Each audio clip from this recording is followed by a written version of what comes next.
এর আগে এই ছোট্ট মেশিনটাতে আমি 12 পিস ডিম বসাইছিলাম, চীনা হাঁসের ডিম।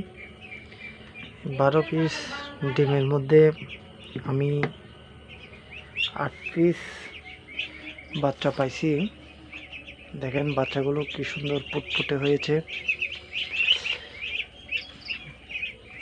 ওই 12 পিস ডিমের মধ্যে 8 পিস পেয়েছি। খুব সুন্দর হয়েছে বাচ্চাগুলো। তো চীনা হাঁসের ডিম আসলে সঠিকভাবে ফুটে না, তাই চীনা হাঁসের ডিম ফুটানোর অনেক কষ্টকর হয়ে যায়।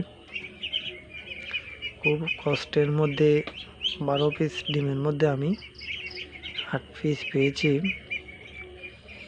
100% কোনো সময় পাই নাই। তাও ইনশাল্লাহ আমি